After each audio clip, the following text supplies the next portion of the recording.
Good evening সবাইকে। কেমন আছো তোমরা সবাই? আশা করছি তোমরা সবাই খুব ভালো আছো, সুস্থ আছো। তো নতুন একটি ভিডিওর সঙ্গে তোমাদের সবাইকে ওয়েলকাম জানাচ্ছি। আজকে হচ্ছে শনিবার, এখন বাজছে 6:30। সোনাই বিকেলবেলা ঘুম থেকে উঠে বলছে, মা আমি পায়েস খাবো। 5 মিনিটে পায়েস যদি বানানোর কথা ভাবি তাহলে একটাই কথা মাথায় আসে, চিড়ের পায়েস। সরি, একজন দিদিভাই, হ্যাঁ চিড়ে, তো চিড়ের পায়েস, চিড়া চিড়া পায়েস, চিড়া চিড়া সোনাইকে দিয়েছি, তোমাদেরকেও অবশ্যই শেয়ার করব। তবে দিদিভাই আমাকে বলেছিল, সোনাইনান মম চ্যানেলের একজন দিদিভাই আমাকে লাইভে বলেছিল চিড়ের পায়েসের রেসিপিটা শেয়ার করো। আমার রান্নাঘরটা তো খুব ছোট, আর ক্যামেরা সেরকমভাবে রেখে ভিডিও করার মতো না আমার জায়গা নেই। তো আর ভুলেও গেছিলাম, সব থেকে বড় কথা।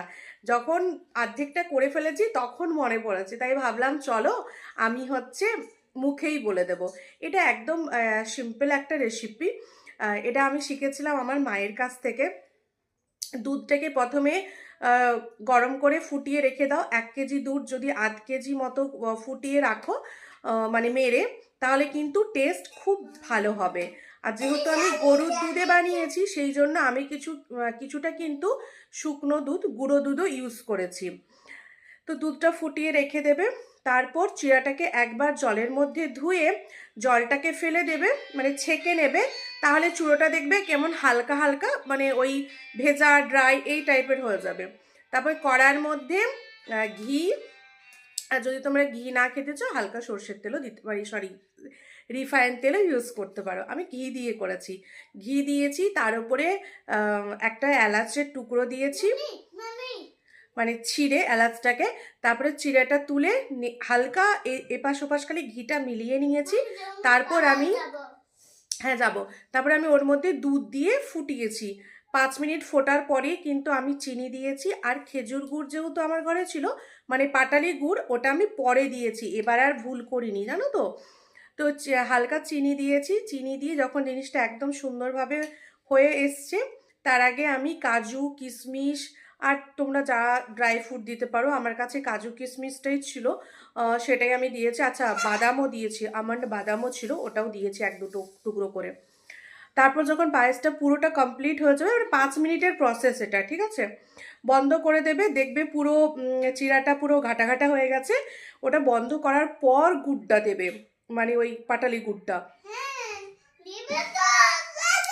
সুন্দর একটা কালার এসছে, দেখতেও ভালো লাগছে, আর খেতেও কিন্তু খুব টেস্টি হয়েছে।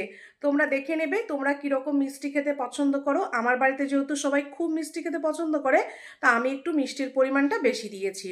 তো এটাই হচ্ছে রেসিপি, একদম সিম্পল রেসিপি।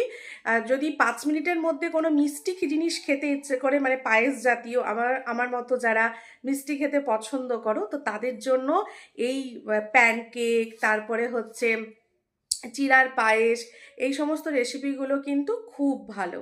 ঠিক আছে, তো চলো। তো বানানোর পরে সোনাইকে প্রথমে দিয়ে দিয়েছি। ও তো খাচ্ছে কম, ঘাটছে বেশি। তারপরে একটু একটু করে খাবে। আর আমরা এখনো খাইনি, খাবো একটু পরে। আমি একটু খালি টেস্ট করে দেখেছি, বেশ ভালো হয়েছে। তো ভাবছি ওটার সাথে রুটি কিংবা পরোটা বানিয়ে নেব, তাহলে আমাদের রাত্রিবেলা কিন্তু ডিনারটা ওই দিয়েই হয়ে যাবে। আর আজকে হচ্ছে শনিবার, কিন্তু আমি আজকে পুরো দিন বাড়িতেই ছিলাম। শনিবার বললে ভুল হবে, শুক্র শনি 2 দিনই বাড়িতে আছি। কেন কি আমার পিসি গেছে তার শ্বশুর বাড়ি। আচ্ছা, হ্যাঁ বলো। পিসি গেছে তার শ্বশুর বাড়ি, তো সেই কারণে সোনাই কার কাছে থাকবে আমি অফিস চলে গেলে। আর সোনাইয়ের পাপারও কাজ ছিল, সেই কারণে হচ্ছে আমাকেই থাকতে হয়েছে। আজকে বলছিল সোনাইয়ের পাপা যে তুমি যদি যাব বলো, তাহলে আমি আমার কাজটা মানে অন্য ডেটে করব। তারপরে আমি ভাবলাম যে ঠিক আছে আমিই থাকি, তার কারণ এমনিতে তো খুব একটা ছুটি পাই না। আর আমার মতো যারা ওয়ার্কিং মম, তোমরা আমার ফিলিংসটা বুঝতে পারবে হয়তো। এই যে পুরো সপ্তাহের, বলো, চিকন বেরাচ্ছে মা, চিকন বেরাচ্ছে, চিকন বেরাচ্ছে। তো যেটা বলছিলাম, তোমরা আমার মতো যারা ওয়ার্কিং মা আছো, তোমরা হয়তো আমার ফিলিংসটা ভালো করে বুঝতে পারবে। আমরা সপ্তাহের বেশ কয়েকটা দিন বাইরেই থাকি। আর একটা দিন মাত্র, রবিবার দিনটা মাত্র বাড়িতে থাকি।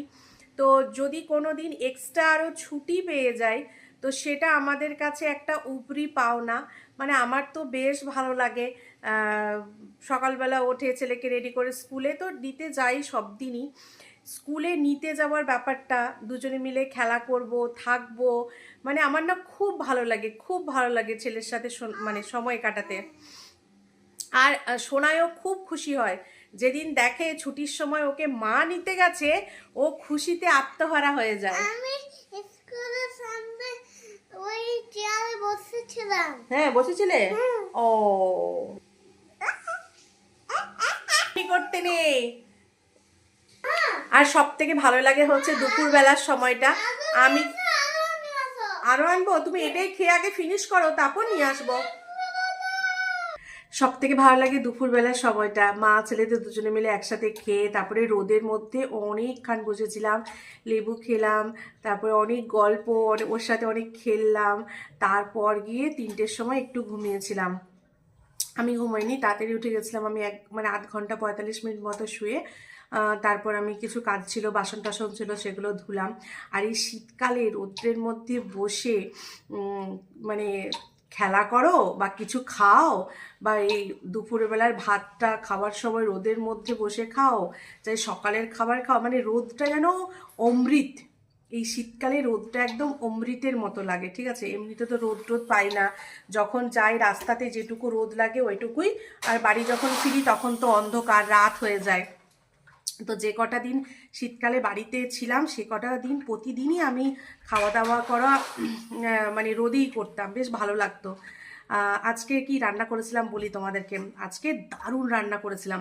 আজকে করেছিলাম মুসুরের ডাল পালং শাক দিয়ে আর রসুন দিয়ে ছুঁকেছিলাম, বেশ ভালো লেগেছিলো খেতে।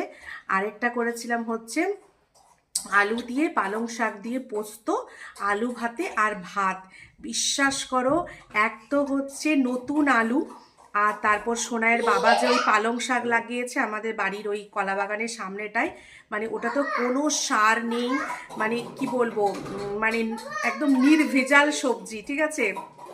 কোনো রকম সার ওতে দেওয়া হয়নি, গোবর সারটুকুও পর্যন্ত দেওয়া হয়নি, মানে মাটির যতটুকু তেজ সেই তেজেই ওই শাকটা হয়েছে, এত টেস্টি লাগে।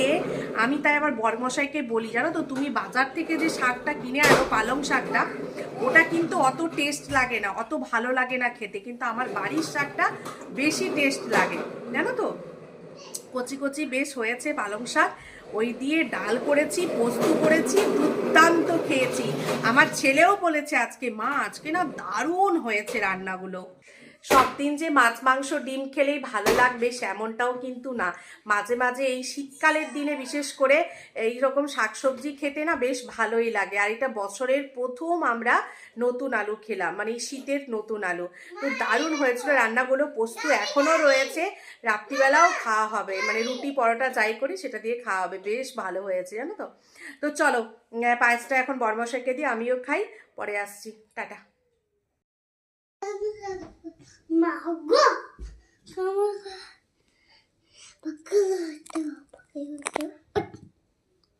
এ নাও সোনাই, কোথায় খাবে? এখানে খাবে? আচ্ছা না,